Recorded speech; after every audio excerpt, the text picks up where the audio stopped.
भारत एक कृषि प्रधान देश है जिसकी अर्थव्यवस्था में कृषि की अभी भी काफ़ी बड़ी भूमिका है।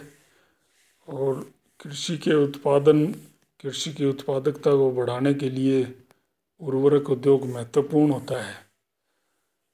भारत में उर्वरक उद्योग का महत्व इस बात से भी दिखाई पड़ता है कि मूलभूत उद्योग यानी लौह इस्पात उद्योग के बाद उद्योग में किए गए निवेश और उत्पादित वस्तुओं के मूल्य की दृष्टि से दूसरा महत्वपूर्ण उद्योग उर्वरक उद्योग है। भारत विश्व में नाइट्रोजन उर्वरकों का तीसरा और फॉस्फेट उर्वरकों का चौथा बड़ा उत्पादक है, यानी कि वैश्विक स्तर पर भी उर्वरकों का काफ़ी बड़ा उत्पादक है, क्योंकि भारत की कृषि अर्थव्यवस्था में इसकी मांग बनी रहती है।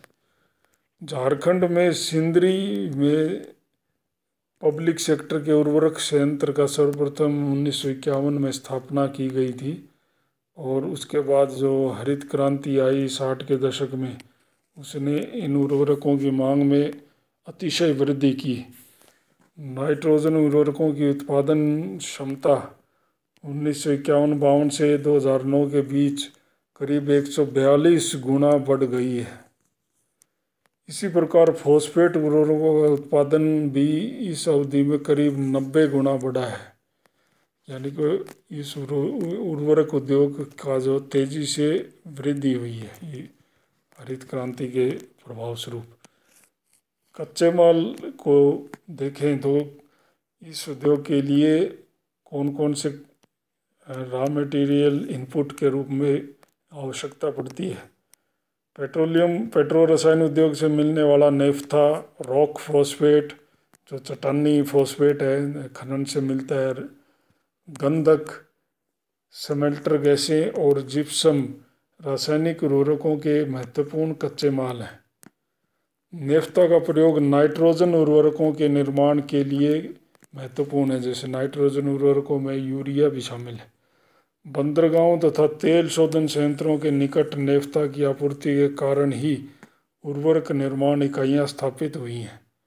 नेफ्था पेट्रो रसायन उद्योग से प्राप्त होता है, इसलिए तेल शोधन कारखाने हैं जहां प्राय बंदरगाहों पर है, क्योंकि पेट्रोलियम कच्चा या तैयार बाहर से मंगाया जाता है तो बंदरगाहों पे पहुंचता है, वहीं नेफ्था का उत्पादन मिल जाता है। कोक तथा कोक ओवन गैस भी उर्वरक उद्योग हेतु महत्वपूर्ण है। उड़ीसा के तालचेर कोयला क्षेत्र, रामागुंडम कोयला क्षेत्र, तेलंगाना में कोरबा, छत्तीसगढ़ में जो कोयला आधारित जो उर्वरक जो संयंत्र बनाए गए हैं, स्थापित किए गए हैं। सिंदरी झारखंड में, राउरकेला उड़ीसा में, भिलाई छत्तीसगढ़ में, दुर्गापुर बंगाल में और जमशेदपुर ये आपके झारखंड में जो संयंत्र हैं ये कोक ओवन गैस के प्रयोग पर आधारित है, यानी कि कोयले से जुड़े हैं। नेवेली का संयंत्र लिग्नाइट पर आधारित है। नेवेली में जो उर्वरक बनता है वो वहाँ उस क्षेत्र में, तमिलनाडु के नेवेली क्षेत्र में लिग्नाइट के बड़े भंडार हैं, तो कोयले की अपेक्षा लिग्नाइट का प्रयोग होता है। जो गुजरात में हजीरा का संयंत्र है, मुंबई आई और बसीन क्षेत्र के तेल क्षेत्र जो हैं उनकी प्राकृतिक गैस का प्रयोग करते हुए भी ये उर्वरक बनाते हैं। तो कई तरह के स्रोत हैं जिसमें कोयला भी है, लिग्नाइट भी है, प्राकृतिक गैस भी है, कोयले से ओवन जो कोक ओवन गैस भी प्रयोग की जाती है। चट्टानों में मिलने वाला जो रॉक फॉस्फेट है, जो फॉस्फेट युक्त उर्वरक बनाने में इसका प्रयोग किया जाता है, लेकिन देश की 90% आवश्यकता आयात से ही पूरी की जाती है। राजस्थान में झामर कोटड़ा की जो खदानें हैं उदयपुर ज़िले में, वो रॉक फॉस्फेट का उत्पादन करती हैं, बाकी देश में रॉक फॉस्फेट कम ही है। कुछ एक आपूर्ति झारखंड के सिंहभूम, आंध्र प्रदेश के विशाखापट्टनम और जैसा भी बताया राजस्थान के उदयपुर के झामर कोटड़ा खदानों से मिलता है, ज़्यादातर आयात करना पड़ता है। उर्वरक निर्माण में गंधक का प्रयोग भी होता है। गंधक प्रधान है ना, जो सल्फेट युक्त जो उर्वरक होते हैं, जिसकी अधिकांश आपूर्ति राजस्थान, झारखंड व तमिलनाडु से होती है। गंधक या तो लिग्नाइट, कोयला उद्योग लिग्नाइट ऊन के बाई प्रोडक्ट के रूप में उनसे प्राप्त होता है ना। तो ये, या फिर विभिन्न धातुओं को जो शोधन करते हैं उस समय भी वो प्राप्त होता है। सिंदरी की फैक्ट्री में इसका उपयोग गंधक का अम्ल बनाने के लिए किया जाता है। अमोनियम सल्फेट के निर्माण हेतु जिप्सम का प्रयोग करना होता है, जो कि राजस्थान, गुजरात, तमिलनाडु, आंध्र प्रदेश में उपलब्ध है। उद्योग का वितरण देखते हैं। उद्योग, इस उर्वरक संयंत्रों की अवस्थिति तेल शोधनशालाओं, इस्पात संयंत्रों, कोयला उत्पादक क्षेत्रों से निकट का संबंध रखती है। कोयला क्षेत्र, इस्पात से संयंत्र और तेल शोधनशाला। सागर तट पर स्थित संयंत्र मुख्यतः आयातित कच्चे माल पर आधारित है। परिवहन तंत्र में सुधार, खासकर पाइपलाइन के रूप में गैस का जो परिवहन होता है, के कारण कुछ संयंत्र उपभोक्ता केंद्रों के निकट भी, यानी कि उत्पादन क्षेत्रों से दूर स्थापित होने लगे हैं। उर्वरक संयंत्रों के वितरण का अधिकतम संकेंद्रण गुजरात एवं तमिलनाडु में दिखाई पड़ता है। ये दोनों राज्य फॉस्फेट उर्वरकों का 31%, नाइट्रोजन उर्वरकों का करीब 1/4 बनाते हैं। उत्तर प्रदेश, महाराष्ट्र, राजस्थान, मध्य प्रदेश, आंध्र प्रदेश अन्य उत्पादक राज्य हैं। गुजरात पहला देश राज्य लेते हैं।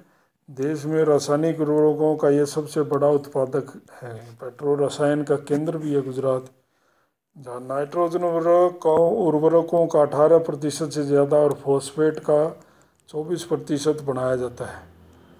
वडोदरा और कलोल के संयंत्रों में नाइट्रोजन और फॉस्फेट युक्त दोनों उर्वरक बनते हैं, जबकि फॉस्फेट युक्त उर्वरक भरूच, कांडला, भावनगर, सिक्का, वडोदरा की इकाइयों में बनता है। आयातित जो है कच्चा माल, उसका प्रयोग गुजरात में काफ़ी बड़े स्तर पर होता है। दूसरा राज्य तमिलनाडु। यहाँ के मुख्य उर्वरक संयंत्र नेवेली, रानीपेट, तुतीकोरिन, कोयम्बटूर, कुडालोर आदि स्थानों पर हैं। नेवेली संयंत्र में केवल नाइट्रोजन उर्वरक तथा बाकी संयंत्रों में केवल फॉस्फेट युक्त उर्वरक बनते हैं।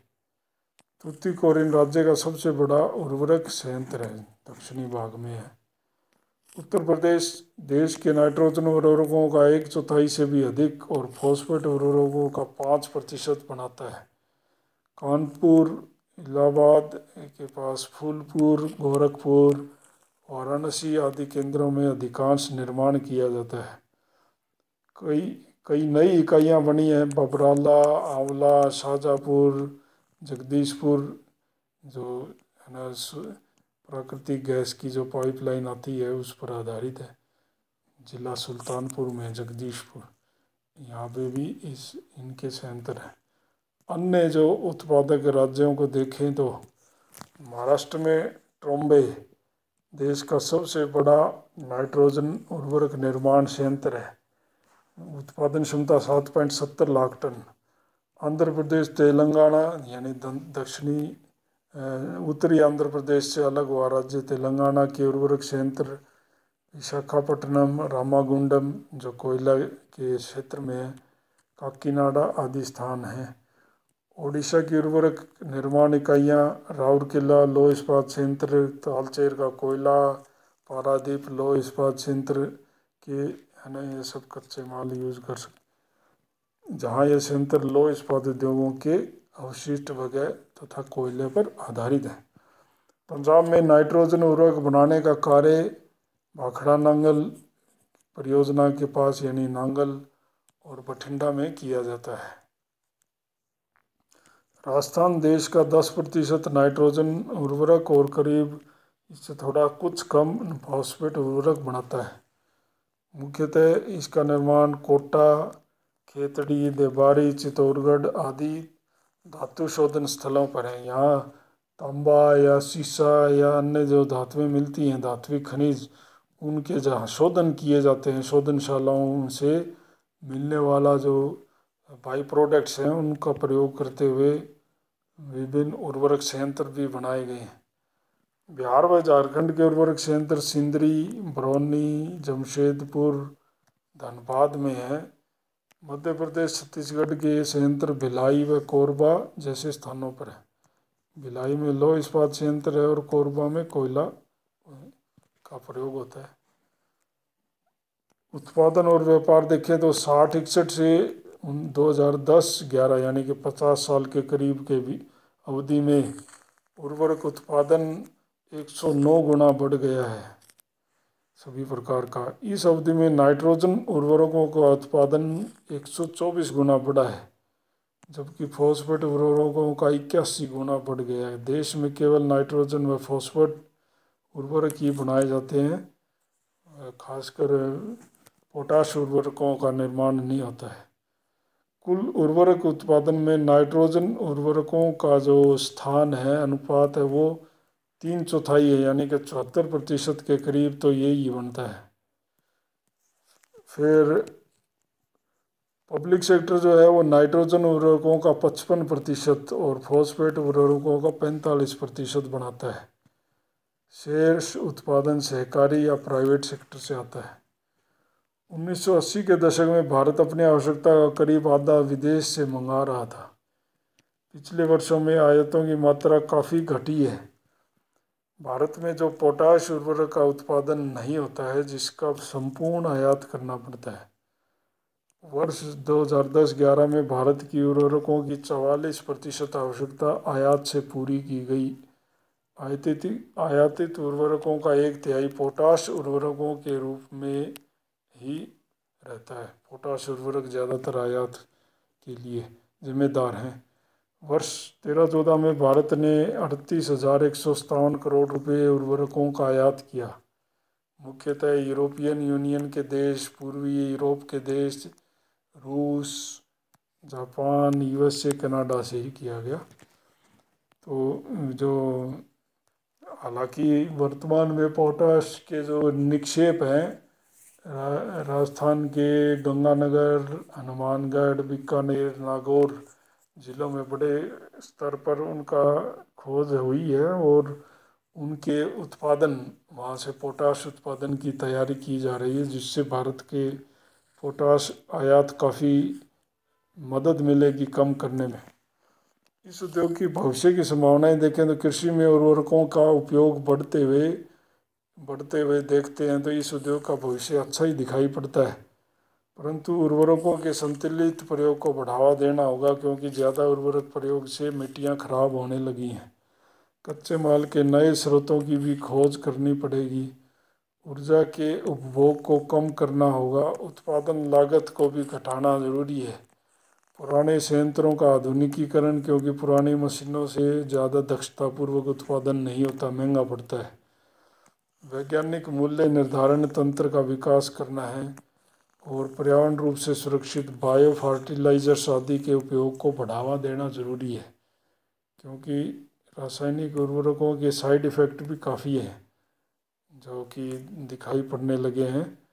और अगर रासायनिक उर्वरकों के वितरण का स्वरूप देखें तो नांगल, भाखड़ा नांगल परियोजना के पास बठिंडा जो गैस पाइपलाइन से है ना, जो बना रहे हैं प्राकृतिक गैस से, उत्तर प्रदेश में जगदीशपुर, फूलपुर वगैरह, ये भी कलोल से या गुजरात से आने वाली जो है ना हजीरा से आती है, उसकी गैस पाइपलाइन पे आधारित है।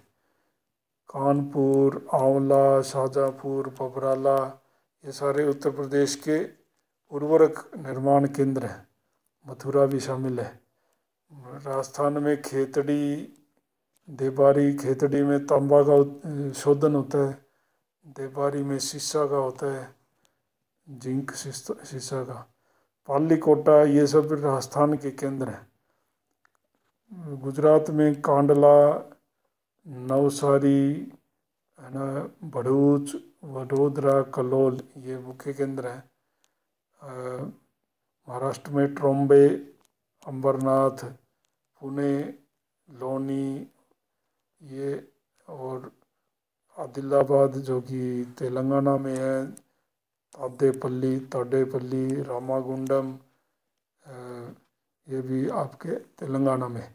आंध्र प्रदेश में विशाखापट्टनम, काकीनाडा। तमिलनाडु के तटवर्ती क्षेत्र में इन्नौर, रानीपेट, वेलोर, नेवेली, और आंतरिक भागों में मैटूर और कोयम्बतूर। दक्षिण में तूतीकोरिन। केरल में अलवाई,